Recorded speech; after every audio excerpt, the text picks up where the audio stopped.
Alpha, Oméga. Il n'y a point d'autre que toi. Dieu qui garde l'alliance. Il n'y a point d'autre que toi. Alpha, Oméga. Il n'y a point d'autre que toi. Ton nom est Jéhovah. Alléluia. Ton nom est Elohim. Au son de ta voix, sous genou fléchi. Au son de ta voix, Alléluia, Jésus. toutes langues. Gloria basheke besodia bakara. Tu es le Dieu qui Gloria garde baba baba baba baba baba baba. Il n'y a point Ora de santa rabasheke rebe koroboshi. au son de Gloria bakara basoto roboshete be sous kontoroboshi. genou fléchi. Bailo rabaria baro baro baro Au baroshita. son de Rema sombo roboshita bakara toutes bashita. langues. Gloria bakanta rabashiri be Au kontoroboshi. son de ta Ora baba voix, baba baba baba baba baba sous baba. genou fléchi. Gloria baba baba baba baba Tu shiri es le Dieu qui kontoroboshi. garde l'alliance. Jésus. Il n'y a point d'autre que toi, Dieu qui garde. Dieu qui garde l'alliance. Il n'y a point d'autre que toi. Alpha, Oméga. Il n'y a point d'autre que toi. Dieu qui garde l'alliance. Chantons-le ensemble. Il est le Dieu qui garde l'alliance. Il n'y a point d'autre que toi. Il n'y a point d'autre que lui. Alpha, Oméga. Il n'y a point d'autre que toi. Dieu qui garde l'alliance. Il n'y a point d'autre. Que toi. Alpha, Oméga. Il n'y a point d'autre que toi. Père Céleste, nous voici ce matin dans ta sainte présence. Nous sommes venus à ta rencontre comme autrefois. Moïse se déplaçait avec le peuple pour aller à la tente d'assignation. C'est le lieu, notre Dieu, de rencontre avec toi. C'est le lieu où nous venons pour nous ressourcer, pour nous abreuver. Toi qui te plais dans l'assemblée des saints. Ce matin, Seigneur mon Dieu, nous sommes là, chargés, notre Dieu. Nous sommes là, Seigneur mon Dieu, incompris de nous-mêmes. Nous sommes là, Seigneur mon Dieu, avec notre histoire. Nous sommes là, Seigneur mon Dieu, avec nos faiblesses, nos manquements. Seigneur, nous nous interrogeons en ce qui concerne notre devenir, notre avenir, notre vie. Il y a des histoires qui sont liées à notre vie alors que nous n'étions même pas encore conçus, n'étions même pas encore nés. Et ces histoires, notre Dieu, ont perturbé le cours de notre vie. Mais ce matin, Seigneur, nous venons pour que tu nous révèles ton secret. Afin que, Seigneur, mon Dieu, notre vie, notre histoire, change. Nous avons besoin de toi. Nous avons besoin de toi, Saint-Esprit, ce matin pour que tu exerces ton ministère. Nous avons besoin de toi ce matin, Saint-Esprit, afin que tu appliques la vérité à notre esprit. Nous avons besoin de toi ce matin pour que tu te révèles à nous. Seigneur, à qui irions-nous? Comme pouvait le dire Pierre, tu as les paroles de la vie. Et c'est pourquoi nous venons à toi, Seigneur, comme Pierre, pour recevoir les paroles de la vie. Je ne suis pas digne, Seigneur, d'apporter ce message. Je ne suis pas digne de parler de ces choses. Mais le Saint-Esprit, notre Dieu, qui est là ce matin, au-delà de ma voix, parlera au cœur de chacun de nous. Le Saint-Esprit, se manifestera afin que, Seigneur, les vérités qui sont dans ta parole soient apportées à notre connaissance et que cela puisse impacter durablement notre vie. C'est pourquoi je prie, Seigneur mon Dieu, que ta sagesse, notre Dieu, me soit donnée et que l'Éternel Dieu, tu mets dans ma bouche tes paroles, ces paroles dont chacun a besoin ce matin. Seigneur, fais en sorte, notre Dieu, qu'au sortir de ce culte, nous partons, notre Dieu, avec quelque chose, notre Dieu, de glorieux et d'extraordinaire, Seigneur, pour impacter notre vie. Bénis ce moment et bénis ta parole dans nos cœurs.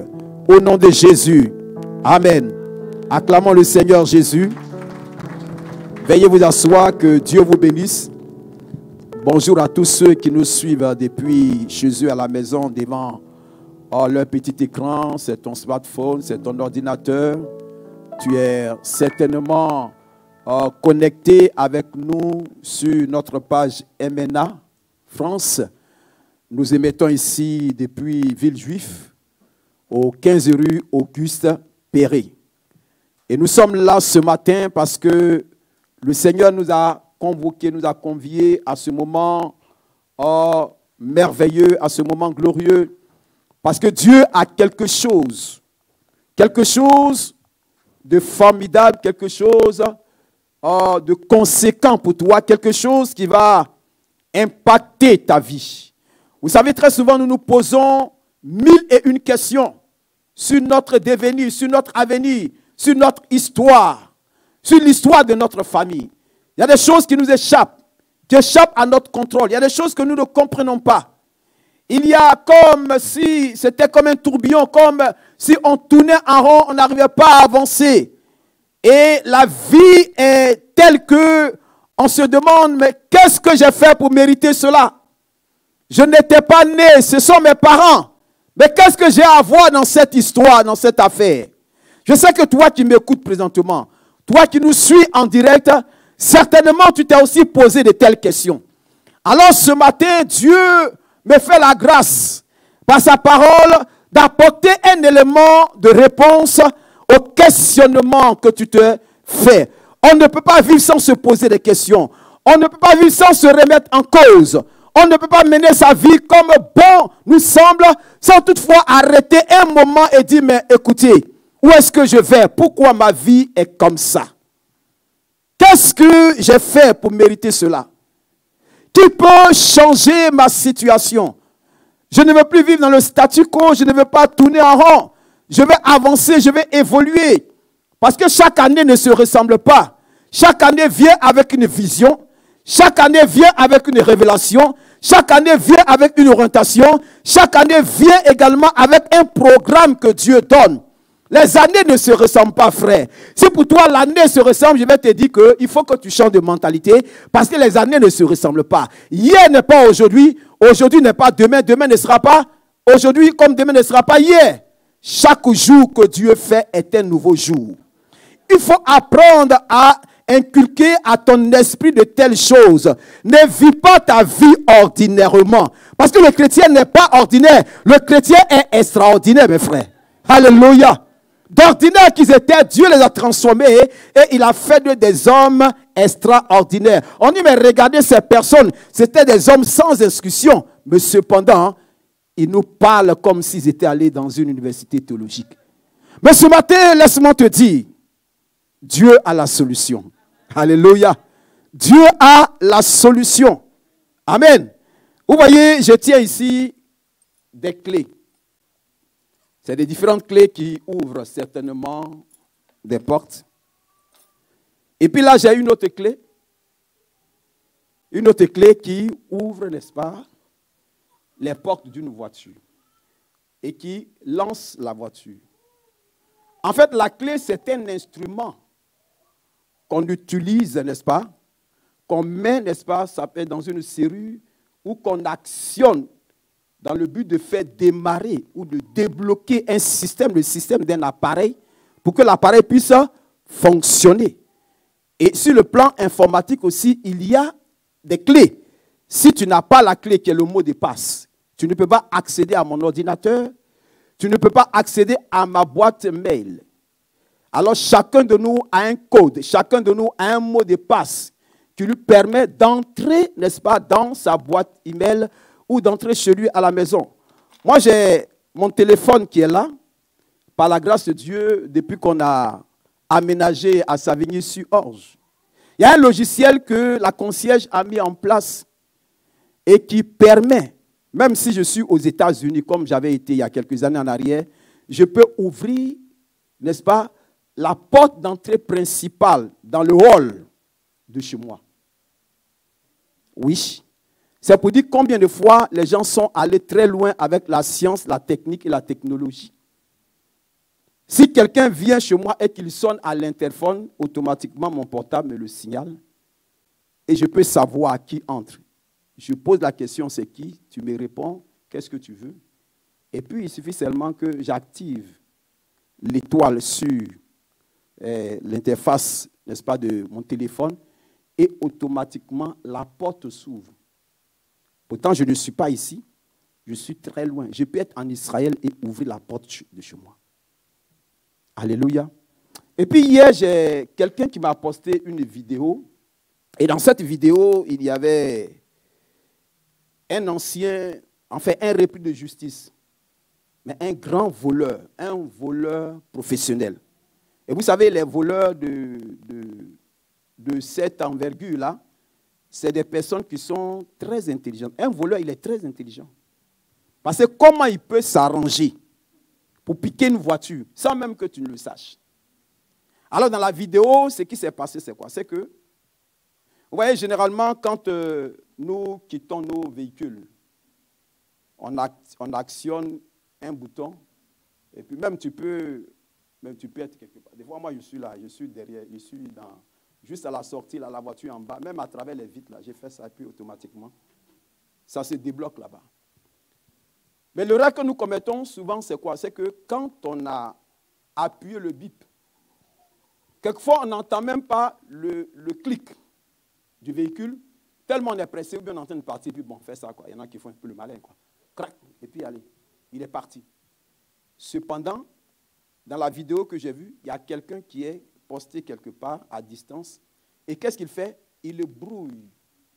Il brouille la condamnation du véhicule. Toi, tu penses que tu as fermé ton véhicule, tu es parti. Mais après ton départ, il vient et il ouvre la porte de la voiture parce qu'il a un appareil avec lequel il a brouillé. Il vient, il ouvre. Il peut entrer dans la voiture, prendre ce qu'il veut ou aller avec la voiture là où il veut. Et quand j'ai vu ça, j'ai envoyé à quelques personnes, j'ai dit, mais dis donc, jusqu'où les gens sont allés très loin. Et il y a un autre aussi, lui, carrément, il est chez lui à la maison. Tu es sur l'autoroute et avec son ordinateur. Il peut faire marcher tes essuie-glaces pendant que toi-même tu es au volant. Tu n'as pas déclenché les essuie-glaces. Ou bien il peut faire en sorte que ta voiture s'arrête en pleine autoroute parce qu'à distance. Parce qu'aujourd'hui, les véhicules qu'on nous vend, c'est des véhicules qui sont informatisés. C'est des véhicules connectés. Il y a des véhicules, même, à peine tu t'approches avec le badge que tu as, à peine tu t'approches, puis ça déclenche tout seul. Vous voyez? Donc, jusqu'où les gens sont allés très loin. Et ça veut dire qu'avec la clé, on est capable de beaucoup de choses. Vous comprenez? Le président de la République française a une mallette diplomatique dont lui seul a le code qui lui permet de déclencher la bombe en cas de guerre. Il peut être aux États-Unis, il suffit seulement qu'il compose et puis automatiquement ça déclenche. Ce matin, je veux parler de la clé des révélations. La clé des révélations. La clé qui va te permettre, n'est-ce pas, de découvrir ce qui est caché. Parce qu'une révélation, c'est la découverte des choses inconnues, des choses cachées. C'est-à-dire que c'est ce qui est voilé qui se dévoile. À partir du moment où on parle de révélation, nous sommes sur un terrain qui nous permet de connaître l'inconnu. Et je sais que ça intéresse tout le monde. La société en général, parce qu'aujourd'hui, pourquoi les gens courent vers les astrologues? Pourquoi les gens courent vers les cartomanciennes? Pourquoi les gens courent vers les marabouts? Pourquoi les gens courent vers les médiums? Parce que chacun veut connaître son avenir. Chacun veut connaître pourquoi son histoire n'évolue pas. Chacun veut savoir ce qui se passe dans sa famille. Pourquoi ma famille est telle? Il y a quelqu'un qui me disait récemment, dans un entretien, que dans leur famille, ils ne dépassent pas l'âge de 50 ans. C'est-à-dire, à partir de 50 ans, il faut qu'il y ait mort d'homme. Et quand c'est comme ça, tu te poses la question de savoir, avec l'âge que j'ai, est-ce que je vais pouvoir dépasser les 50 ans? Parce que chaque fois qu'on arrive à la cinquantaine, soit il y a le papa qui meurt, soit il y a la maman qui meurt, soit il y a un oncle qui meurt, soit il y a un frère qui meurt, soit il y a une soeur qui meurt, et on appréhende la 50e année. Et pourtant, la 50e année dans la Bible, c'est le jubilé. Le temps du relâchement. Mais pourquoi c'est dans la 50e année que toi, tu es paniqué? Parce qu'à 50 ans, il y a toujours la mort qui guette. Il est important pour nous que nous comprenions que le Dieu avec qui nous marchons, que le Dieu que nous servons, que le Dieu que nous confessons, il est important pour nous de savoir qu'il faut le connaître. Il faut connaître le mécanisme qui peut te permettre de comprendre réellement ce qui ne va pas et quelle est la solution par rapport à la situation que tu traverses. Bien-aimé, Dieu parle. Vous savez, tu ne peux pas connaître une personne si tu ne l'as pas pratiquée. Tu ne peux pas connaître une personne si tu n'as pas vécu avec cette personne. Il faut avoir vécu avec cette personne pendant un certain nombre de temps pour réellement connaître la personne. Vous savez pourquoi Dieu nous connaît? Parce que nous sommes sortis de lui. Parce que c'est lui qui nous a fait. Alléluia. Quand deux personnes se marient, elles apprennent à se connaître. Et avec le temps, elles finissent par se confondre. Et si vous avez remarqué des personnes qui ont vécu 40 ans, même au-delà, on a comme l'impression que c'est des frères et des sœurs. Et là, on voit l'accomplissement de la parole qui dit que vous ne serez plus deux, mais vous serez une seule chair. Parce qu'ils font textuellement les mêmes choses. Il suffit seulement d'un regard, et puis monsieur sait ce que madame a besoin, et madame sait ce que monsieur a besoin. On n'a pas besoin de parler. Il y a le langage gestuel, le langage non verbal, le langage des signes. Vous connaissez le langage des signes pour les sourds et les malentendants. Ceux qui ne voient pas aussi, à l'écriture qu'on appelle braille. Donc, il y a des codes qui nous permettent de découvrir tout un univers, qui nous permettent d'entrer dans le secret. Comment les bandits de grand chemin, les braqueurs arrivent à dévaliser des banques? C'est parce qu'ils ont appris à connaître la clé pour faire sauter le coffre-fort. Il y a souvent des jeux qu'on vous lance, des jeux de hasard où on dit oui, voici la combinaison gagnante pour pouvoir entrer, n'est-ce pas, pour gagner tout ça. Donc ça veut dire que la clé, c'est un élément qui est insignifiant, il est tout petit, mais il est très important. Parce que même Jésus a dit à Pierre, il ne parlait pas de Pierre en tant que tel, mais il parlait de lui-même. Parce que Christ est le fondement de l'Église. Il est la pierre angulaire. Il a fait cette déclaration. Il dit, je te donne les clés du royaume. Il dit, sur cette pierre, je bâtirai mon église. Et que les portes de l'enfer ne proviendront point contre elle.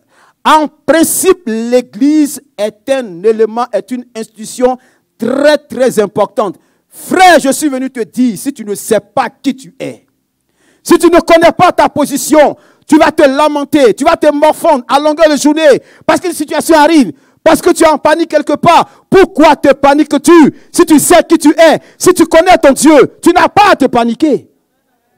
Alléluia. Est-ce que tu sais qui tu es? Est-ce que tu sais qui tu représentes? Est-ce que tu connais le pouvoir que Dieu t'a donné?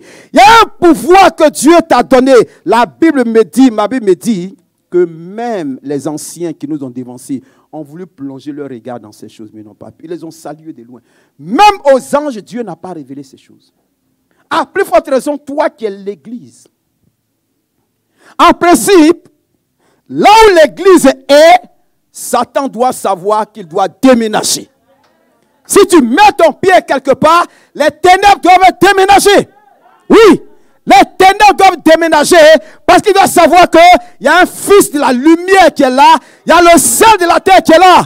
Il doit savoir que l'église est là. Pourquoi Paul a dit, si je vis, ce n'est plus moi qui vis, mais c'est Christ qui vit en moi. Il a appris à connaître le Christ. Il a dit qu'il a tout abandonné. Il a mis de côté tout son background parce qu'il voulait connaître Jésus. Il cherchait l'excellence de la connaissance de Jésus. Il a dit, Jésus, lui seul me suffit. Si je l'ai, je peux faire beaucoup de choses. Pourquoi les mouchoirs de Paul ont guéri des malades? Pourquoi de nos jours, au XXIe siècle, on ne peut pas braver le Covid? La Covid, appelez ça comme vous voulez. Mais cette petite couronne-là, comment cette petite couronne a pu terrasser des grands? J'ai apprécié quelqu'un qui fait des émissions audio en ce moment et qui a lancé un programme qu'on appelle le Jeûne d'Esther et qui donne l'occasion à tous ceux qui veulent jeûner et prier, pas pour leur propre vie, mais contre le coronavirus. Tu prends un jour de jeûne, tous ceux qui sont affiliés, un jour de jeûne chacun, pour prier pour ça, jusqu'à ce que ce virus soit éradiqué. Parce que c'est un esprit qui a été envoyé dans le monde. Et l'Église doit jouer son rôle. L'Église doit se lever. L'Église doit posséder cette clé qui va lui permettre d'accomplir des choses surnaturelles. Jésus n'a pas parlé en vain quand il a dit, si vous croyez en moi, vous ferez des œuvres et vous en ferez de plus grandes que celles que j'ai faites, parce que je m'en vais au Père et tout ce que vous demanderez à mon nom au Père, je le ferai. Quand tu viens au nom du président de la République X, tu as le mandat. Donc tu peux entrer dans un endroit qui est fermé, tu peux avoir accès. Parce que tu es investi de cette autorité. Et Jésus nous a investi de ce pouvoir-là. Pour que l'église que tu es, pour que l'église que je suis, parce que ce n'est pas le bâtiment que Jésus va venir enlever, mais c'est toi et moi. La Bible dit que c'est par l'église que Satan doit connaître la sagesse invariée de notre Dieu. Sais-tu qui tu es? Connais-tu ton identité? Connais-tu ta position? Sais-tu que tu as reçu la clé? Sais-tu que tu as le pouvoir qui te permet de libérer ta famille? Par toi, Dieu veut libérer ta famille. Par toi, Dieu veut sauver ta famille. Par toi, Dieu veut changer des destinées. Dieu veut changer des vies. Frère, nous sommes la solution de ce monde.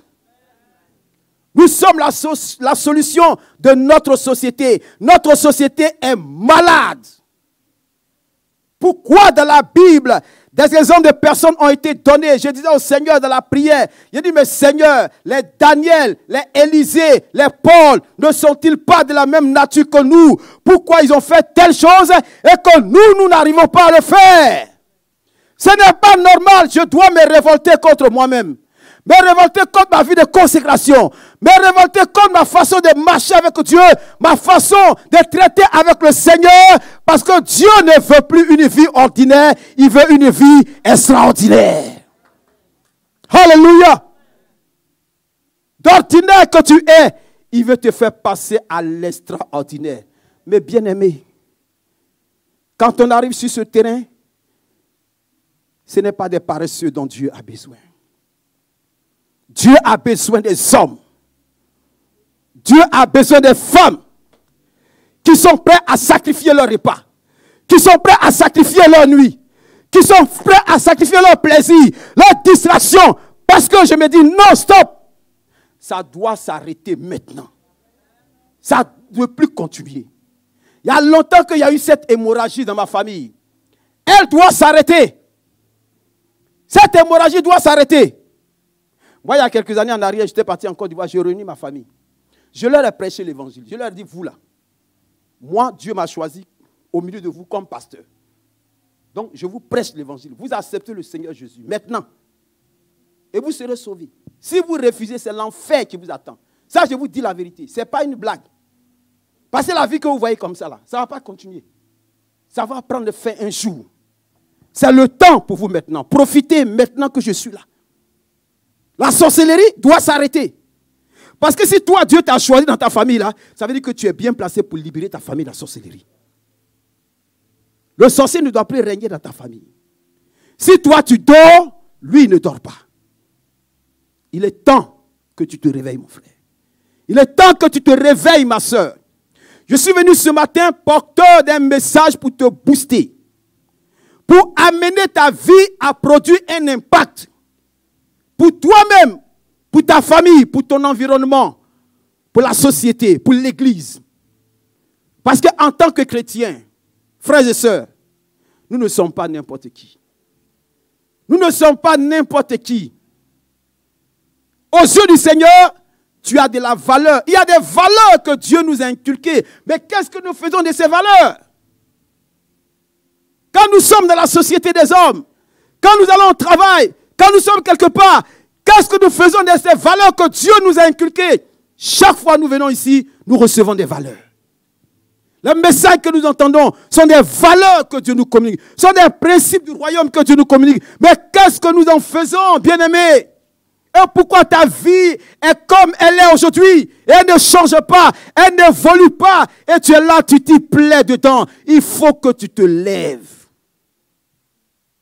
Il faut que tu te révoltes contre toi-même. Ce n'est pas normal. Bien-aimés, je vais vous parler de la clé des révélations. J'ai prié le Seigneur, c'est ce que Dieu a mis en mon cœur de partager avec vous la clé des révélations. Est-ce qu'on peut le dire ensemble, la clé des révélations? Pour définir ce que c'est qu'une clé, tout à l'heure j'en ai parlé. C'est une action qui permet de bloquer ou de débloquer, de démarrer le fonctionnement d'un appareil. C'est un code. Vous savez, il y a des gens qui parlent en code. Tu peux être au milieu des gens, ils sont là, ils te critiquent, mais tu ne sais même pas. Tu es là, on parle de toi. Hein? Ou bien pendant que vous êtes là, le vieillard, il est assis là et puis il grasse sa tête. Puis quand il grasse sa tête, il fait ça. C'est-à-dire, il grasse sa tête et puis son doigt là. Quand il fait ça, celui qui est en face, il dit que c'est lui, prenez-le. Et à ta grande surprise, on vient un peu. Mais qu'est-ce que j'ai fait? Il dit non. Ici, dans le village, on nous a parlé de toi. On te récupère, on va avec toi. Dardar. Vous voyez? Moi, j'ai fait le scoutisme. Dans le scoutisme, il y a un langage qu'on appelle les morses. Ce sont des signes. Des fois, on fait des signes à terre, on fait des flèches. À droite, à gauche, etc. On met des traits et tout ça. Soit il y a 2 personnes qui sont à la droite, 3 personnes qui sont allées à gauche. Ou alors, c'est des morses, on dit tati, tati, tati, titi. Tout ça, ça a des significations. Si c'est pour le déjeuner, c'est le sifflet, quoi. On prend, on sonne le sifflet, on dit ta, ta, ta, ta, ti, ti, ti, ti, ti, ti. Et ça, c'est des choses qu'il faut apprendre, qu'il faut connaître. C'est comme le code de la route. Si tu ne connais pas le code de la route, tu vas faire des dégâts. Mais si tu connais le code de la route, moi, je ne sais plus combien de fois je l'ai passé. Et je l'ai eu à chaque fois. Mais j'ai échoué au permis, je ne sais pas combien de fois. 7 fois, non, 6 fois, je ne sais même plus. Le jour où j'ai eu le permis de conduire, on était à Marcadet. Tout le monde était dans la joie dans l'église. Tout le monde criait. Oh. Le jour où je suis arrivé aux États-Unis, déjà ma belle-sœur m'avait dévancé avec la nouvelle. Quand je suis arrivé, elle dit, oh, c'est lui. C'est mon beau qui a eu son code d'après combien de temps il a échoué. Oh, on a souffert pour l'avoir. Donc aujourd'hui même là, j'ai pu enseigner même des gens dans le code. Quand tu as redoublé plusieurs fois, tu deviens un vétéran, quoi. Là, je lui donne des coups de temps en temps à ma chérie. Donc, vous comprenez que le monde s'exprime en code. Même le chiffre 666, c'est un code. J'ai un bouquin à la maison qu'on appelle c'est le titre que j'oublie là. Mais le code de la Bible. Le code secret, merci. Le code secret. C'est des Juifs qui ont fait des recherches dans la Bible, qui ont décodé des paroles, des prophéties, des choses qui sont accomplies et des choses qui sont en train de s'accomplir et qui sont en cours de s'accomplir. Et vous voyez, quand on parle de révélation, c'est le fait de porter à la connaissance de quelqu'un certaines informations qui sont orales ou écrites. Mais ce n'est pas tout, mais qui expliquent des événements obscurs, c'est-à-dire des choses qui sont cachées, des choses qu'on ne comprend pas, pour faire connaître des faits nouveaux. Tu es là comme ça et puis un jour, paf, c'est comme si par enchantement. Non, mais ce n'est pas par enchantement. La Bible dit qu'il y a un temps pour toutes choses. Un jour, tu es là comme ça et puis paf, il y a une idée qui te vient. Et cette idée-là, quand tu l'exploites, ça t'amène à accomplir quelque chose que depuis longtemps, tu n'avais pas réalisé. Ou c'est dans une vision, ou bien c'est dans un songe que le Seigneur te révèle quelque chose qui va t'arriver, ou quelque chose dans laquelle tu te trouvais depuis longtemps, mais tu ne trouvais pas de solution. À force de prier, Dieu t'envoie la réponse. Parce que Job a dit quoi? Dieu parle cependant tantôt d'une manière, tantôt d'une autre.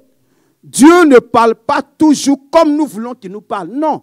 Et puis il n'est même pas obligé. Parce qu'il n'est pas à notre service, quoi. Il connaît chacun de nous.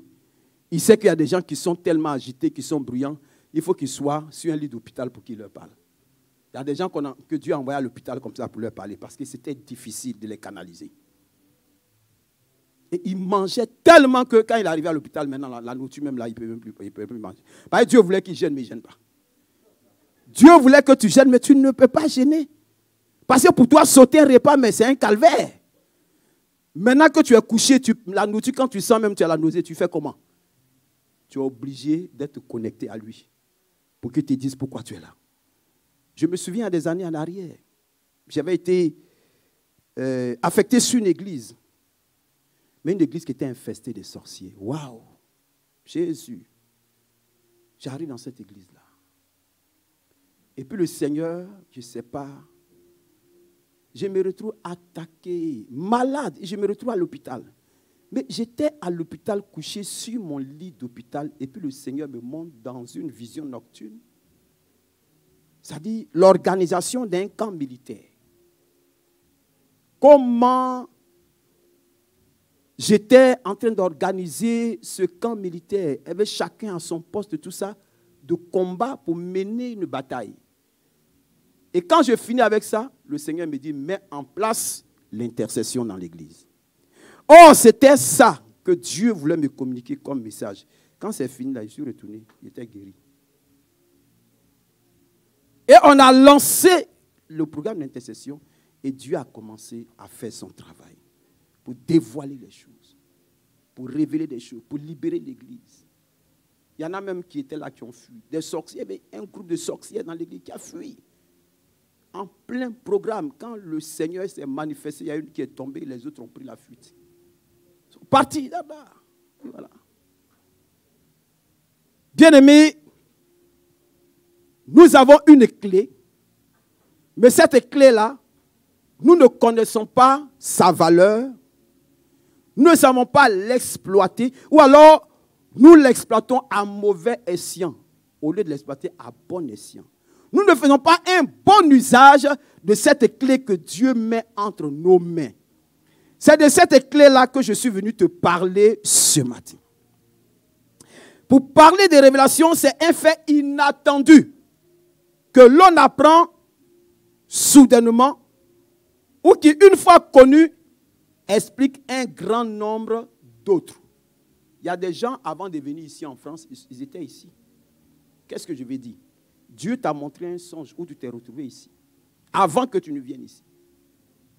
Et vous voyez, quand Dieu nous parle par des songes, il ne prendra pas la culture occidentale pour te communiquer parce que ce n'est pas ta culture. Tu ne comprendras pas. Il prendra des choses qui concernent ta propre culture pour te communiquer un message.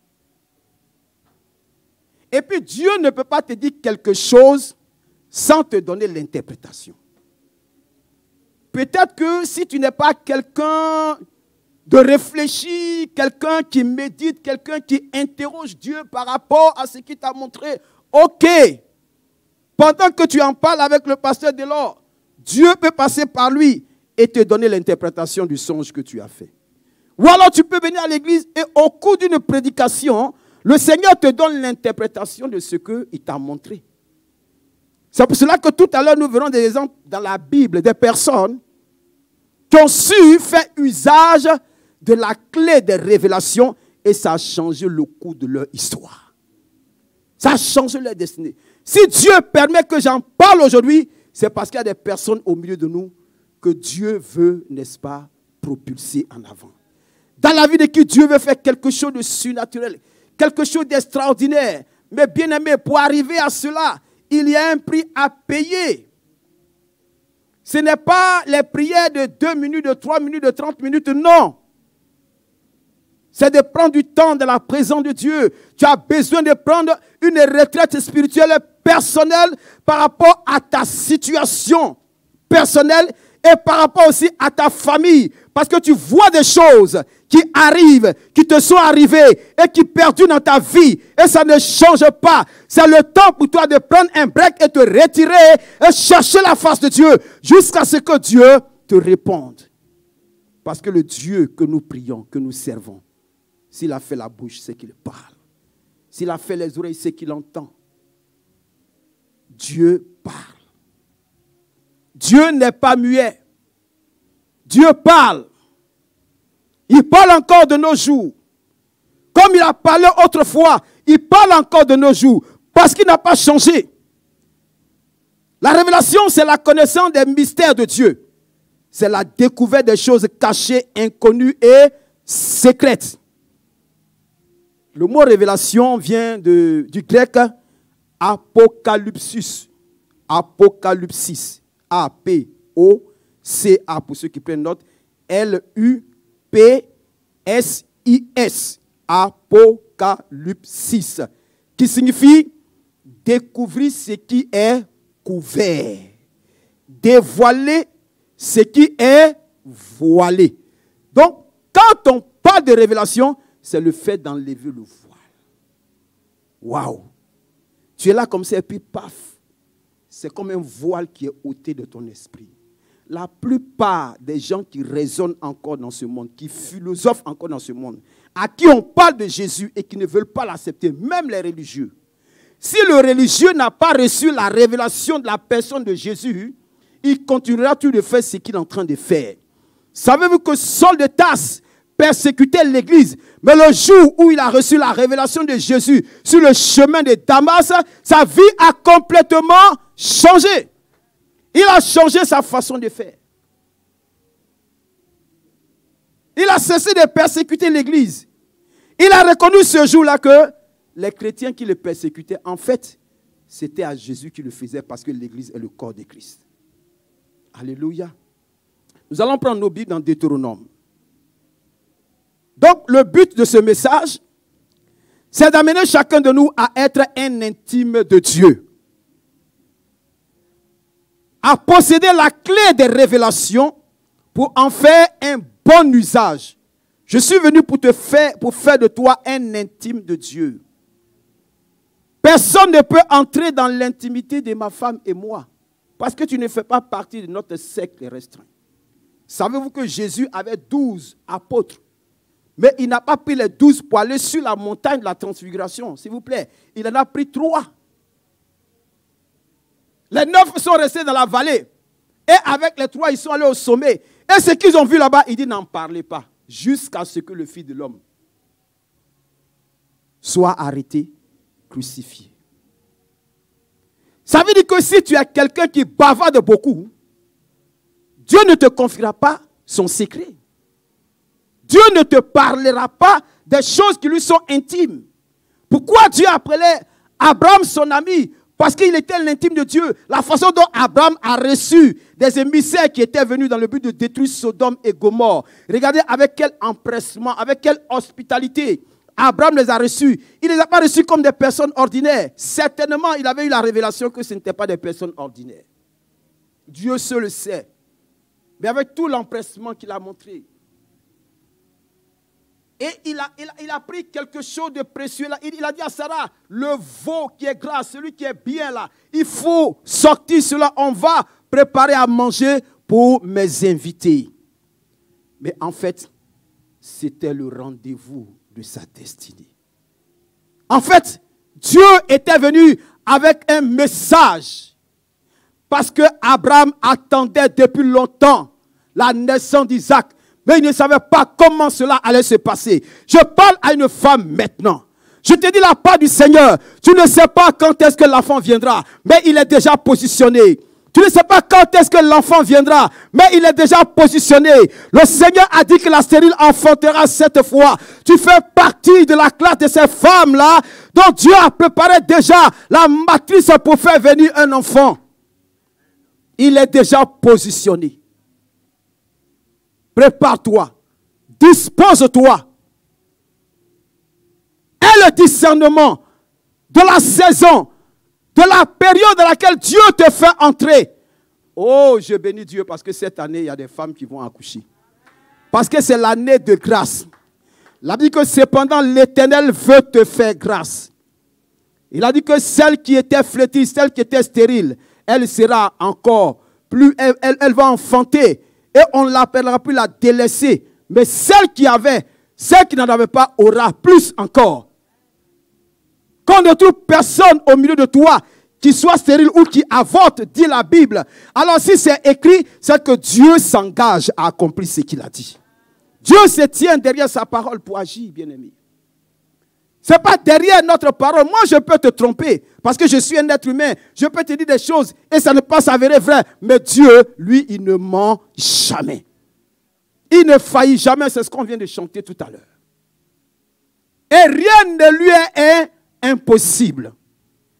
Ne regarde pas à ton âge. Ne regarde pas à tes cheveux blancs. Ne dis pas, oh, à un certain âge, on est ménopausé. Ça, c'est la science qui le dit, mais Dieu est au-dessus de la science. Alléluia. Est-ce que je parle à une femme? Est-ce que je parle à une femme? Je dis que cette année, c'est ton année. Je dis que cette année, c'est ton année. La ménopause ne te concerne pas. Dieu n'est pas ménopausé. Deutéronome 29, verset 29, bien-aimé. Deutéronome 29, 29. Deutéronome 29, 29 nous dit, définit ici un peu ce que c'est que la révélation. Il nous dit ici que les choses, on va le trouver, il nous dit ici que les choses cachées sont à l'Éternel, notre Dieu. Les choses cachées sont à l'Éternel, notre Dieu. Les choses révélées sont à nous. Alors, si les choses cachées sont à Dieu et que les choses révélées sont à nous, alors, je suis candidat pour la révélation. N'est-ce pas? Je suis candidat pour la révélation. Ne donne pas la révélation à qui est paresseux. Mais Dieu donne la révélation à qui? À ceux qui s'élèvent tôt. À ceux qui le cherchent. À ceux qui savent l'attendre, à ceux qui sondent les Écritures, à ceux qui savent interroger Dieu, à ceux-là qui ne sont pas paniqués ni troublés quand il y a une situation, mais qui savent qu'il y a une oreille qui va les écouter. Et cette oreille qui va les écouter, leur répondra certainement. Et la Bible dit que les choses qui sont révélées sont à nous, à nos enfants, et de génération en génération, jusqu'à perpétuité, ça n'aura pas de fin. C'est-à-dire, avant nous, il y a des gens à qui Dieu s'est révélé. Nous, Dieu se révèle à nous. Après nous, Dieu se révélera aussi aux autres. Alléluia. Parce que ce qui est révélé là, c'est pour nous, bien-aimés. Jérémie 33, le verset 2 à 3. C'est un texte que nous avons l'habitude de citer comme ça. On dit, est-ce que tu connais le numéro de téléphone du Saint-Esprit? Tant. Il y a un chant qui parle de ça. Jérémie 33, le verset 2 à 3 nous dit, ainsi parle l'Éternel qui fait ces choses. Quelles choses?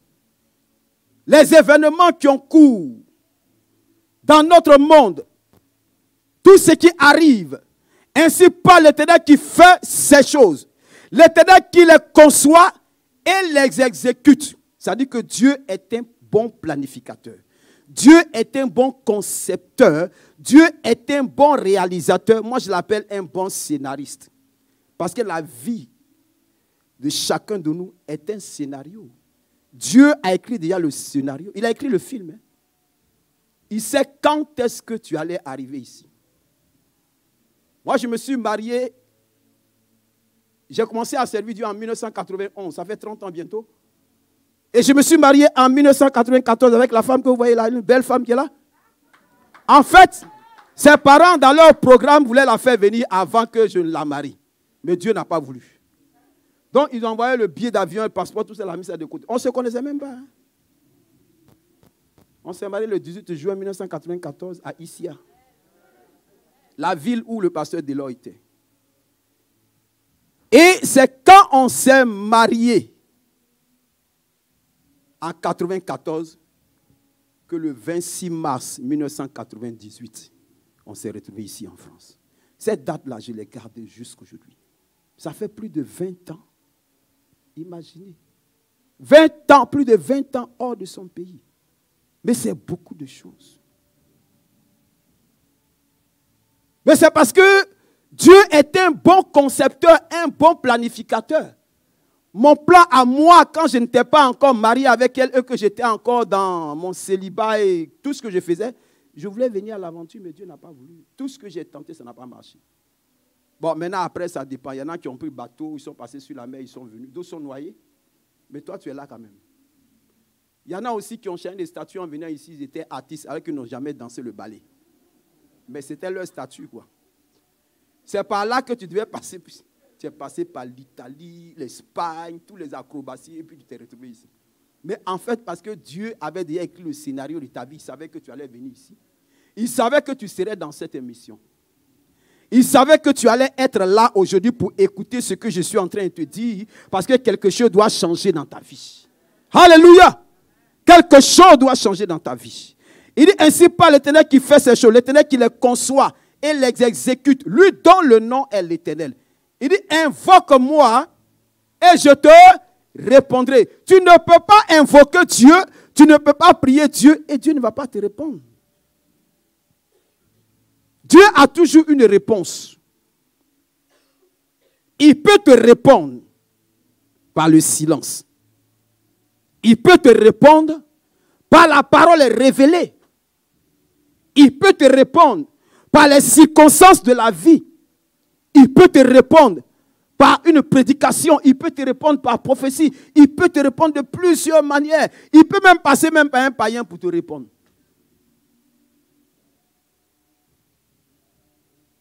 Si Dieu est passé par un âne pour parler à Balaam, qu'est-ce qu'il n'est pas capable de faire? S'il a mis Jonas dans le ventre d'un poisson pour le vomir à Ninive, là où il n'est pas parti, qu'est-ce que Dieu n'est pas capable de faire? Et pourquoi nous regardons notre situation comme si c'est la fin du monde, quoi? En fait, tu ne connais pas ce Dieu. Tu ne connais pas ce Dieu. Ne le connais pas de façon scripturaire, mais connais-le par expérience. Connais-le de façon pratique. Il faut que Dieu se démontre dans ta vie. Il faut que Dieu t'amène à des expériences, à vivre des choses surnaturelles avec lui pour que tu saches que l'Éternel est Dieu.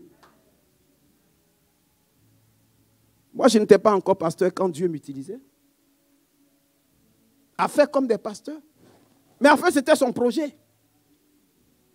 Puis c'est ce qu'un jour, je me retrouve dans un moment en train de prier. Il me dit, petit. Il était encore petit. Il dit, petit. Tu vas être mon serviteur. J'étais à l'école. Quand les autres vont étudier là, moi je me retire dans un coin, dans les maisons abandonnées, puis je n'ai pas du temps dans la prière. Et puis il y a des choses que Dieu me montre, Dieu me dit, des choses qui vont arriver dans l'établissement et tout ça. Et puis les gens m'appelaient pasteur, pasteur. Je n'étais pas encore pasteur. Je me rappelle une nuit, j'étais couché comme ça sur ma moustiquaire, et puis quelqu'un vient me taper comme ça, me tape au pied. Je me réveille, je ne vois personne. Et dans mon esprit, je me rappelle que j'avais dit à Dieu de me réveiller à 4 heures du matin pour prier. Waouh! Des fois, il passe sa main sur ta tête. Ou bien il toque à ta porte. Ou bien, tout d'un seul coup, le sommeil te quitte. Tu forces, ça ne vient pas. Arrête. Arrête de forcer. Tu ne sais pas pourquoi il t'a réveillé à ce moment précis. Parce qu'il veut une intimité avec toi. Il n'a pas besoin d'autres personnes. C'est de toi qu'il a besoin. Parce que c'est à toi qu'il veut révéler ces choses. C'est à toi qu'il veut parler. Il veut s'entretenir avec toi. Il veut te confier une mission. Il veut te dire que tu vois la souffrance de ta famille là.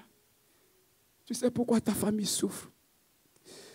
Oh, Jésus, il veut te dire que en fait, je t'ai choisi dans ta famille. Parce que ce n'est pas toi que je vais délivrer ta famille. Ce n'est pas toi que je vais délivrer ta famille.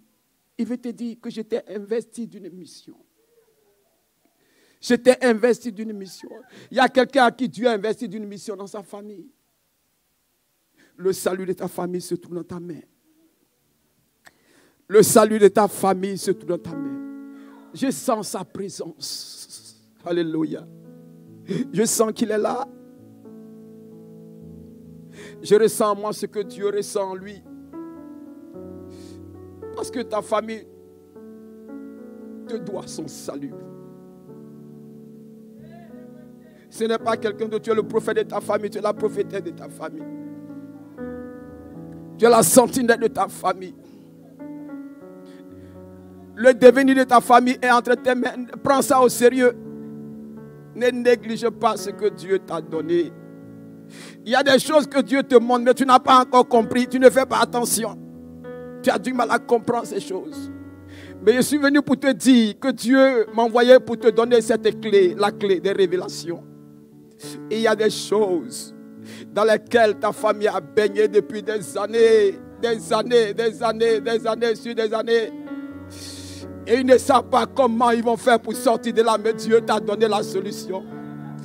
Dieu t'a donné la clé, Dieu t'a donné la clé, Dieu t'a donné la clé. Oh Dieu.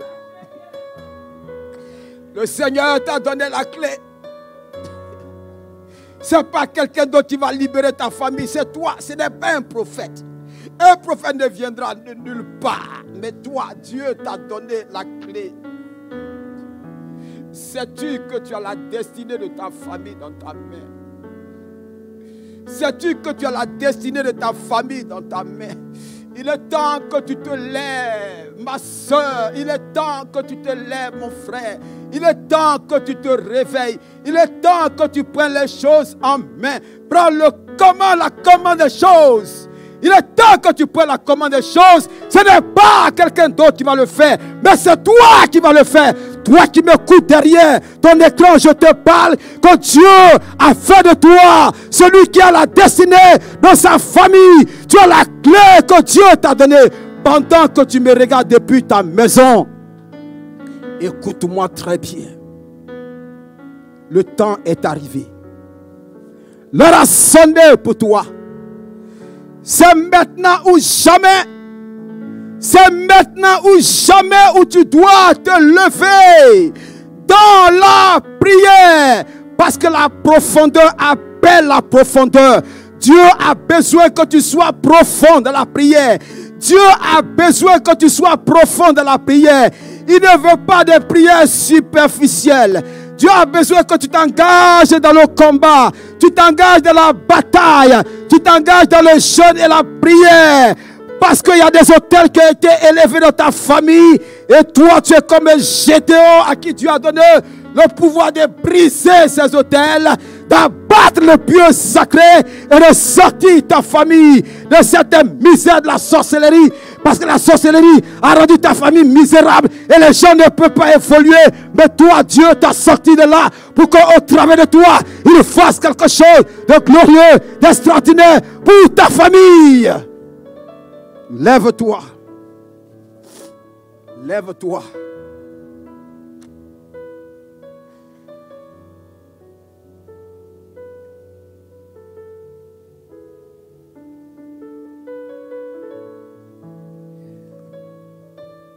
Voici une parole que le Seigneur me donne. J'ai fixé un temps. Le temps où l'ennemi devait tenir ta famille en captivité. Il a tenu ta famille en captivité pendant des années. Comme Israël a été déporté à Babylone. Et j'ai utilisé Jérémie pour prophétiser que 70 ans après, ils reviendront sur leur terre. Dieu t'a choisi. Dieu me charge de dire que le temps est arrivé où il va sortir ta famille de cette prison. Il va sortir ta famille de cette prison. Il va sortir ta famille de cette prison. Dieu me charge de te le dire. Qu'il va sortir ta famille de cette prison. Mais c'est par toi que Dieu va passer pour accomplir ces choses. Si tu entends sa voix, n'endurcis pas ton cœur. Si tu entends sa voix, n'endurcis pas ton cœur. Le temps est arrivé. C'est la saison, c'est l'époque, c'est la période.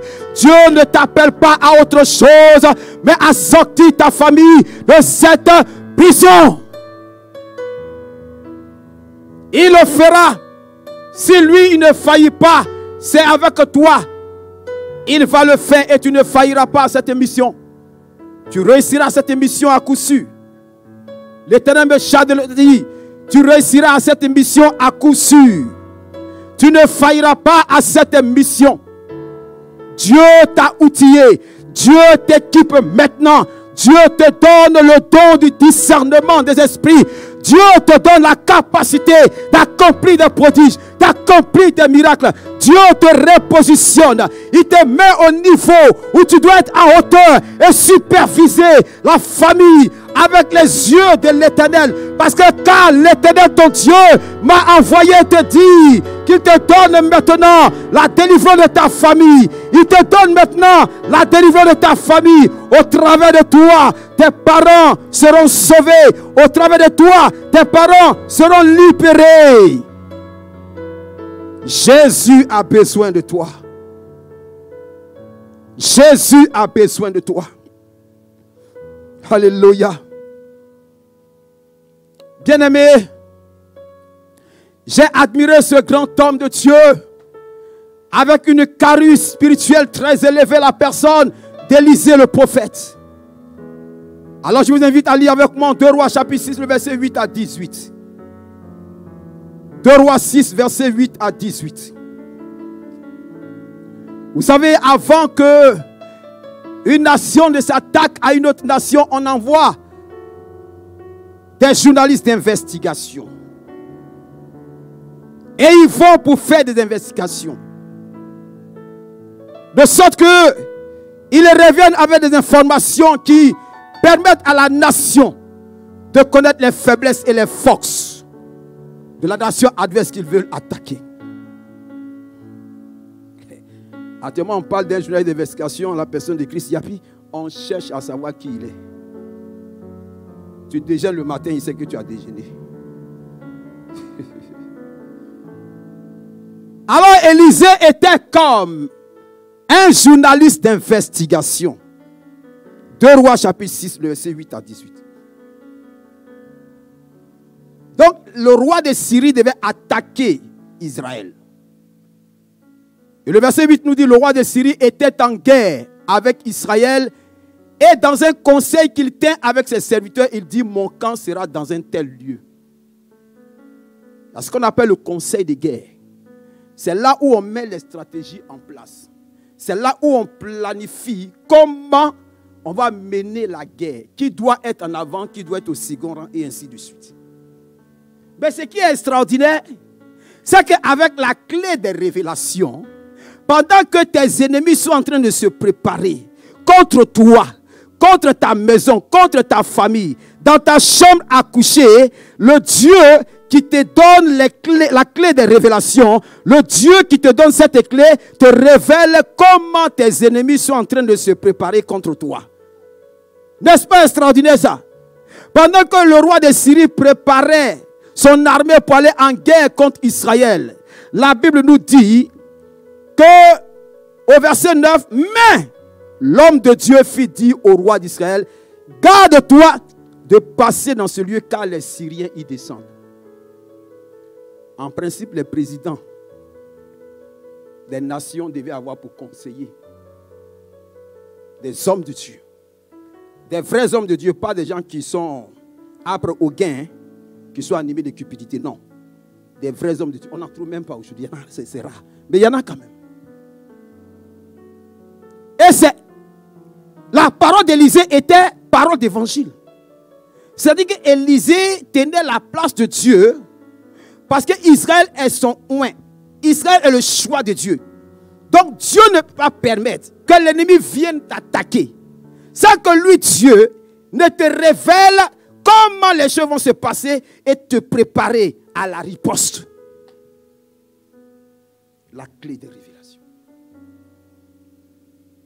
Élisée dit au roi d'Israël, ne passe pas par cet endroit. C'est là que les gens vont. C'est là qu'ils vont se tenir en embuscade. Vous voyez, l'information est capitale pour détruire comme pour construire. C'est pour cela que les médias sont un pouvoir. Quand le roi Josaphat était encore en Juda et il a appris qu'il y avait les Maonites, les Ammonites qui venaient, une coalition de 3 peuples qui venaient contre lui. La Bible dit que quand il a reçu l'information, dans un premier temps, il a eu peur. C'est normal parce qu'ils sont un petit peuple. Et il y a 3 royaumes qui viennent contre eux. Mais la Bible dit quoi? Dans sa frayeur, Josaphat publia un jeûne pour Juda et lui-même il s'est mis dedans. Comme Esther l'avait fait. Et c'est dans ce moment-là où ils étaient en train de questionner le Seigneur. Invoquer Dieu. Demander au Seigneur de venir au secours de leur faiblesse. C'est là que Dieu va leur dire, voilà le secret. Dieu va leur donner la clé. La clé de leur victoire. La clé des révélations. Bien-aimés, ici en ce qui concerne la Syrie qui venait contre Israël. Quand le coup a avorté, ils ont dit, mais tiens, mais qui parmi nous dévoile souvent les secrets de guerre que nous mettons en place? Et on vient lui dire qu'en Israël, précisément à Dothan, c'est là où se trouvait la résidence d'Élysée, il y a un homme de Dieu. Tout ce que tu fais, je vais lui ce test. La Bible dit ceci. Le roi de Syrie en eut le cœur agité, il appela ses serviteurs et leur dit, ne voulez-vous pas me déclarer lequel de nous est pour le roi d'Israël? Allons-y la suite. L'un de ses serviteurs répondit, personne. Ô roi mon Seigneur, mais Élisée le prophète qui est en Israël rapporte au roi d'Israël les paroles que tu prononces dans ta chambre à coucher. Vous vous rappelez des disciples d'Emmaüs? Ils étaient sur le chemin d'Emmaüs. Ils s'entretenaient, ils parlaient. Mais Jésus était avec eux. Mais ils ne savaient pas que Jésus était. Il est l'hôte invisible à toutes les conversations. Il est l'hôte invisible à tous les repas. On peut être en train de débattre un sujet et puis on arrive à l'église et puis ça apparaît dans le message. Parce que le Seigneur est là. Parce que le Saint-Esprit, c'est sa mission. C'est pour cela que le Saint-Esprit est venu en fait. Il prendra de ce qui est à moi et il vous l'annoncera. Il vous conduira dans toute la vérité.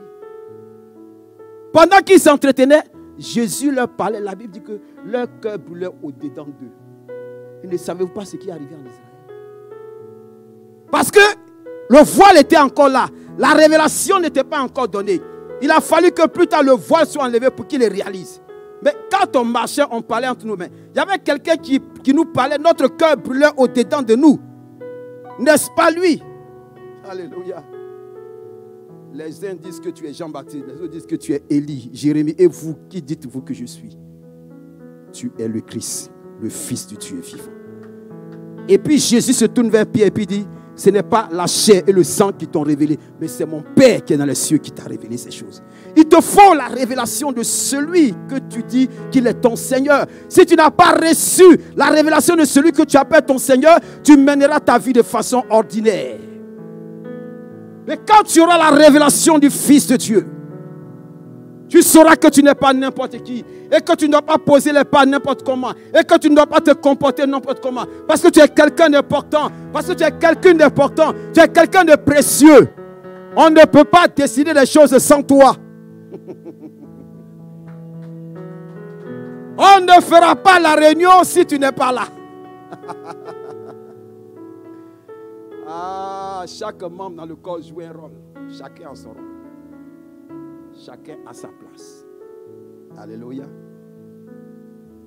Je vous épargne des autres détails. Deuxième exemple. L'exemple de Josué, chapitre 7, le verset 6 à 11. Israël n'a jamais échoué. Quand ils ont quitté l'Égypte, tous les peuples qui ont voulu s'affronter à eux, ils les ont battus. Il y a ce qu'on appelle les guerres de Dieu. Et Josué a combattu les guerres de Dieu. Josué, Yoshua, qui veut dire Jésus, Dieu sauve. C'est pour cela qu'après la mort de Moïse, il a pris la relève. Et c'est lui qui devait amener le peuple à Canaan. Comment ils ont pu battre des peuples et un petit peuple comme Haï a pu leur résister et les a battus et ils ont battu en brèche. Et il y a eu des victimes. Quand Josué a vu ces choses, il était complètement désemparé. Il a déchiré son vêtement. C'était l'humiliation. Et la Bible dit qu'il est allé pour se coucher à même le sol. Il s'est prosterné du matin au soir. Il a laissé de côté le petit déjeuner, le goûter et le dîner. Parce que l'heure était grave. c'était une situation de crise. Comme quand il y a une situation de crise, on convoque un conseil scientifique pour essayer de voir comment on va faire pour résoudre le problème du coronavirus. Josué, dans la présence de Dieu. Josué fait usage, un bon usage de la clé des révélations. Dans le secret, il parle à Dieu. Cœur à cœur, il dit au Seigneur, on n'a jamais échoué, mais pourquoi cette fois-ci on a échoué? Alors pose-toi la question, tu n'as jamais échoué dans ta vie, mais pourquoi cette fois-ci tu as échoué? Il y a une leçon à tirer. Est-ce que je parle à quelqu'un? Il y a une leçon que tu dois tirer. Tu n'as jamais connu de telle défaite, tu n'as jamais connu telle situation. Pourquoi cette fois-ci ça t'est arrivé? Il faut que tu t'asseyes. Il faut que tu parles avec Dieu. Et le Seigneur va te donner, n'est-ce pas, la leçon que tu dois tirer. Moi, j'ai prêché sur l'épreuve de la foi. Aux chrétiens de Londres, je ne savais pas que l'épreuve m'attendait. Et j'ai connu mon épreuve. Lorsque mon fils a été attaqué, j'ai connu mon épreuve. Je disais, ah Seigneur, je comprends maintenant que le message que je suis en train de donner, c'est à moi que tu es en train de parler. Parce que le prédicateur, quand il vous parle, il est concerné lui aussi. Vous voyez, quand on fait ça, il y a un doigt qui va en votre direction, mais les 4 autres viennent vers nous. Ça veut dire que celui qui arrose sera arrosé, il est aussi concerné doublement, parce que la parole est une épée quelconque à double tranchant. Ça te tranche, ça me tranche. Hein. Et quand la situation est arrivée, je me suis assis. Et j'ai commencé à pleurer devant Dieu. J'ai dit, mais je ne peux pas m'imaginer. J'ai prié pour des gens. Dieu les délivre. Le Seigneur fait des choses. Et puis voici, chez moi, dans ma propre maison. J'ai compris. Alléluia.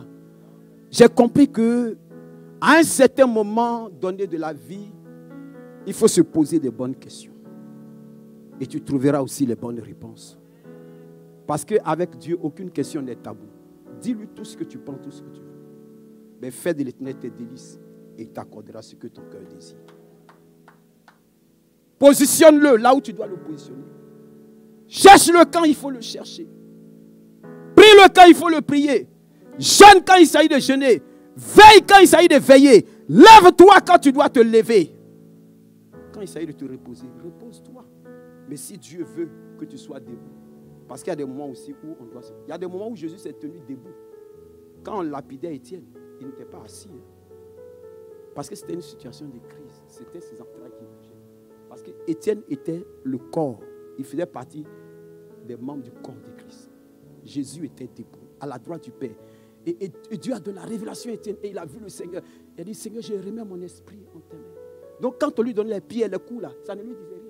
Il y a des situations, quand tu passes par là, si Dieu n'a pas préparé ton cœur là, tu vas démissionner. Tu vas fuir. Mais si Dieu a préparé ton cœur, tout ce qu'on fait là, c'est comme si on mettait de l'eau sur un canard et puis il est là, et puis tu avances. Il y a la fournaise. Je ne te souhaite pas ça. Mais il y a l'épreuve de feu, quoi. Il y a le baptême de feu. Et Dieu fait passer qui il veut faire passer par là. Parce que nous n'avons pas tous les mêmes épreuves. On n'est pas né le même jour et on ne partira pas aussi le même jour. Le jour où on fêtait ton anniversaire, tout le monde n'était pas forcément là. Ça veut dire que le jour que tu es né à la maternité, tout le monde n'était pas aussi forcément là. Donc on n'en veut à personne. Il y a des gens qui sont venus après. Parce que justement, ils devaient venir après. Mais il y en a qui sont venus pendant parce qu'ils devaient être là. Tout le monde ne vient pas au même moment. Quand il y a les courses là, vous voyez les gens qui courent, est-ce que tous vous arrivent à c'est tout le monde qui franchit la rivière en même temps? Non, il y a un premier, il y a un deuxième, puis ainsi de suite. Ou bien il y a Ezekiel, non? Maintenant toi tu es où? Alléluia. Donc vous voyez, quand Josué a interrogé l'Éternel, Dieu a dit, il y a de l'interdit au milieu de vous. Ah bon? Oui, il y a de l'interdit au milieu de vous. Comment c'est arrivé? Dieu avait dit de dévouer tout pas interdit quand il devait prendre Jéricho. Et de fil en aiguille, dans la prière, Dieu dit, c'est Akan le fils d'Isaac. Il a pris quoi? Akan, Josué l'appelle. Ah, quand mon fils rend gloire à Dieu, ça veut dire qu'il faut dire la vérité. Parce que là, Dieu m'a dit les choses. Ah, quand on est parti, j'ai vu un manteau de chineur avec un lingot d'or. J'ai pris et puis j'ai caché ça dans ma case là-bas, sur le tapis. Oh, mais vous savez, quand Dieu veut traiter avec l'interdit, il ne rigole pas. Il l'a amené devant tout le monde. Lui, sa famille, toute sa maison, on les a lapidés, ils sont morts, puis l'interdit est parti. La clé de la révélation. Alléluia. Une autre histoire encore s'est passée avec Daniel. Dans Daniel chapitre 2. Daniel chapitre 2, le verset 1 et le verset 12 à 23, mais je vais le commenter après.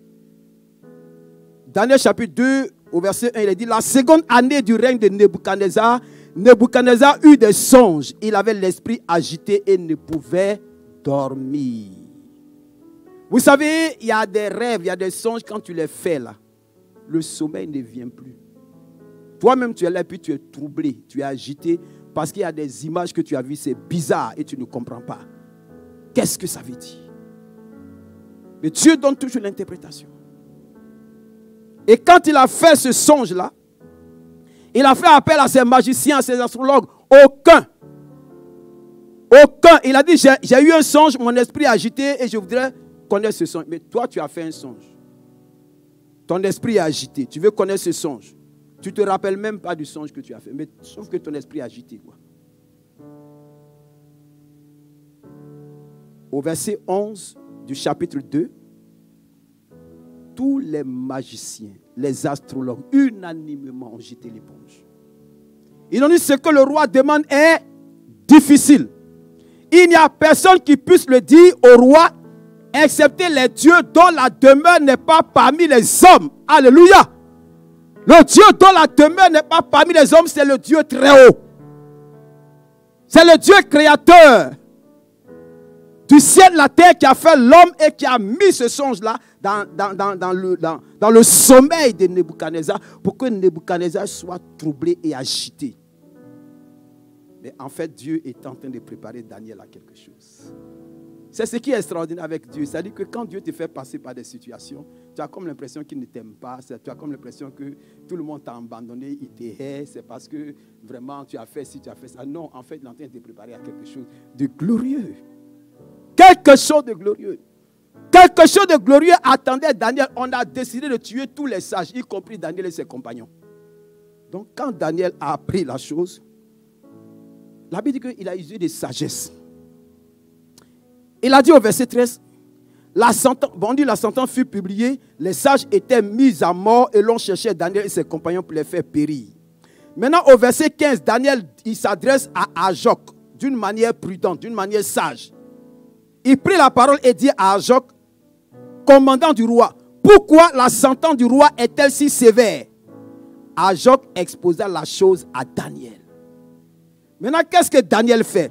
Daniel se rendit vers le roi et le pria de lui accorder du temps pour donner au roi l'explication. Donne-moi du temps, ça veut dire quoi? Il ne faut jamais te précipiter devant une situation. Mais demande qu'on t'accorde du temps. Tu sais pourquoi tu dois demander du temps? Parce qu'il y a quelqu'un qui est là-haut qui tient le contrôle des choses. Il y a quelqu'un qui est là-haut qui sait comment te propulser. Il y a quelqu'un qui est là-haut pendant que les gens sont en train de comploter contre toi dans le service. Dieu est en train de préparer quelque chose pour toi. Alléluia. Parce que Dieu va tellement les confondre qu'ils sauront que ton Dieu est vivant. Qu'ils sauront que toi, tu n'es pas n'importe qui. Si tu es dans cette boîte-là, c'est parce que Dieu a voulu que tu sois là. Quelqu'un arrive sur toi, que ce soit le terminus. Faut dire celui qui arrive sur moi là, que ce soit le terminus. Dis-le, celui qui arrive sur moi là, c'est le terminus. Voilà. Il faut que le diable entende ça. Il faut que tes ennemis le sachent. Ceux qui suivent le message aussi doivent entendre ces choses que quand on arrive à ton niveau, c'est le terminus. At the end. At the end, c'est la fin. Alléluia. Il dit, accorde-moi du temps pour donner au roi l'explication. Ensuite, Daniel alla dans sa maison et il instruisit de cette affaire Anania, Michaël et Azaria, ses compagnons, les engageant à implorer la miséricorde du Dieu des cieux, afin qu'on ne fût pas péri Daniel et ses compagnons avec le reste des sages de Babylone.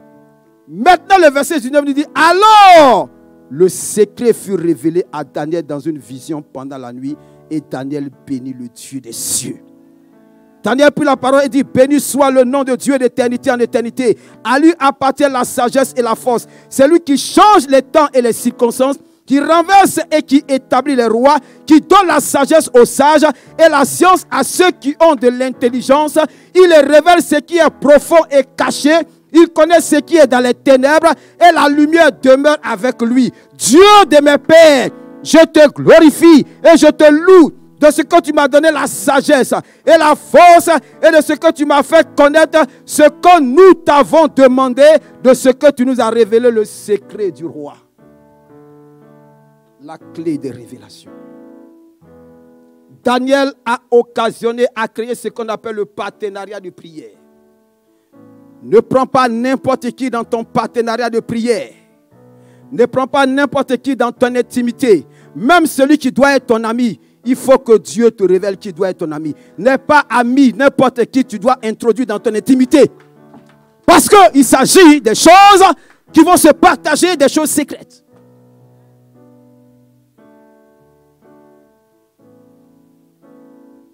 Lorsque Amalek était venu pour attaquer Israël, Moïse est monté sur la montagne.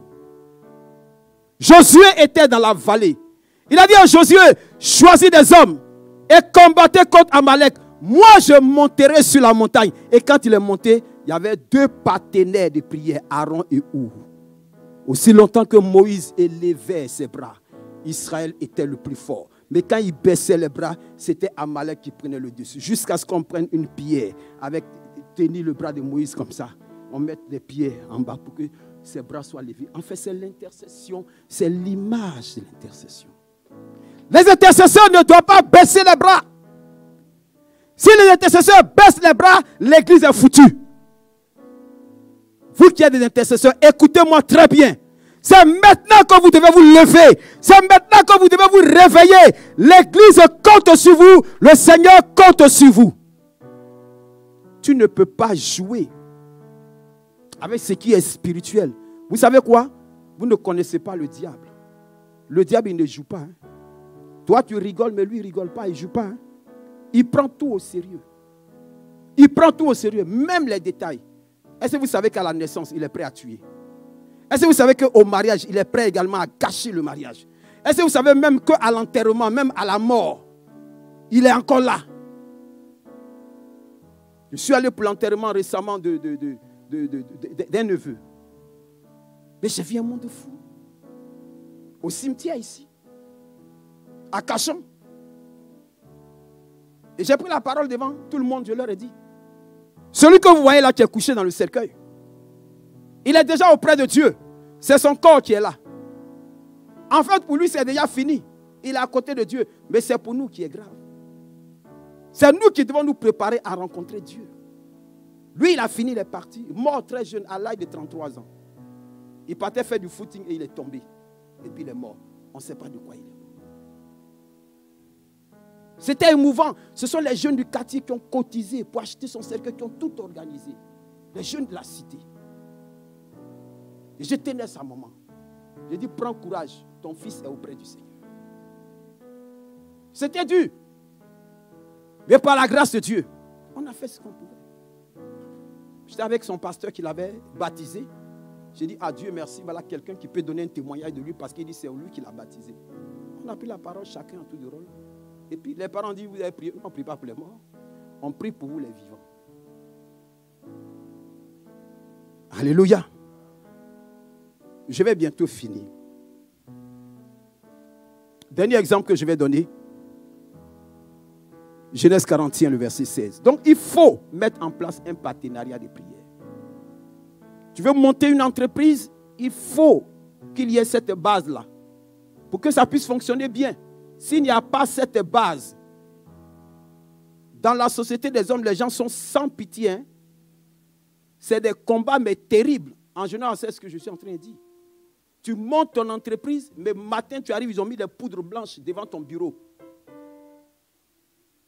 Il y a une sœur qui me disait comme ça un jour, pasteur, tu sais quoi, là où je travaille, j'arrive le matin et je vois qu'ils ont mis quelque chose là.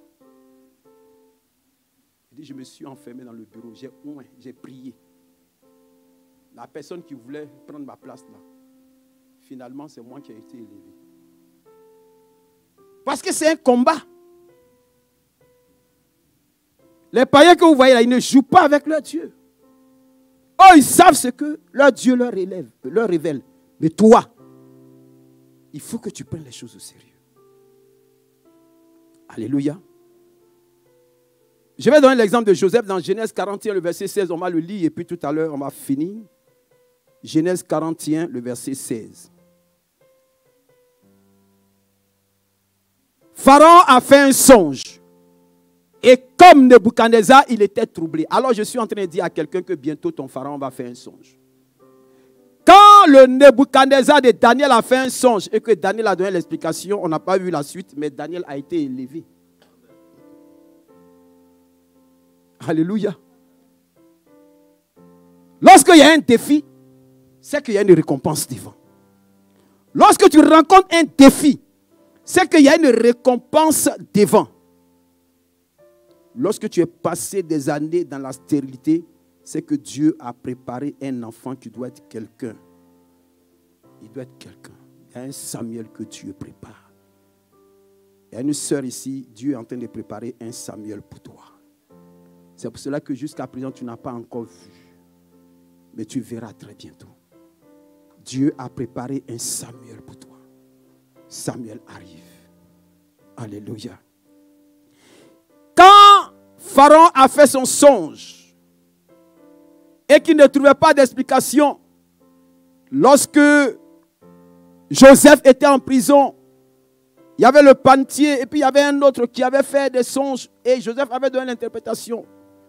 Et quand Pharaon a commencé à parler de son songe, il y a un qui s'est rappelé et dit, ah, on était en prison, il y a un jeune hébreu qui a donné l'interprétation du songe que j'ai fait.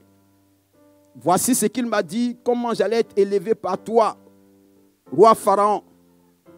Alors, Pharaon demande qu'on fasse venir l'hébreu.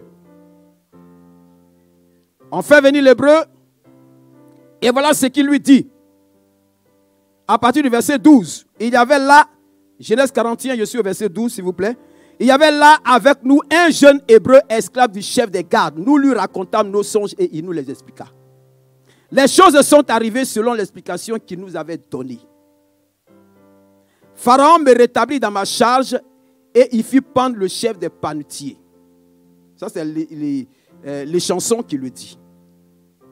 Pharaon fit appeler Joseph. On le fit sortir en hâte de prison. Il se rasa, changea de vêtements et se rendit vers Pharaon. Pharaon dit à Joseph, j'ai eu un songe, personne ne peut l'expliquer. Et j'ai appris que tu expliques un songe après l'avoir entendu. J'aime la réponse que Joseph a donnée. C'est une réponse qui est pleine d'humilité, quoi. Je vois là quelqu'un de très humble. Il dit, ce n'est pas moi. C'est Dieu qui donnera une réponse favorable à Pharaon. Joseph, en disant ces choses, il savait très bien qu'il devait faire recours à la clé des révélations. Donc, on ne donne pas les détails. Mais quand on lit entre les lignes, Joseph a dû interroger Dieu pour que Dieu lui donne la clé des révélations que Pharaon a eues. Mais en même temps, quand Joseph donne l'explication de ce que Pharaon a reçu, cela lui prépare une place très honorable. C'est pour cela, bien-aimés, pour nous qui avons l'Esprit de Dieu, nous sommes privilégiés. Pour nous qui sommes enfants de Dieu, nous sommes privilégiés. Si tu connais ton identité, si tu connais ta position, si tu sais qui tu es, si tu connais ton Dieu, ne te panique pas. Quand les gens sont en train de comploter contre toi, c'est ton heure de gloire qui arrive. Il faut reconnaître sa place et le don qui vient de Dieu en toutes circonstances. Joseph a reconnu sa place et il a reconnu le don que Dieu lui a donné. Il a exercé et cela l'a propulsé en avant. Bien-aimés, ce matin, c'est ce que j'avais à partager avec vous. la clé des révélations. Tiens bon, fais bon usage de cette clé et tu vas voir que ta destinée et celle de ta famille va changer. Que Dieu nous bénisse.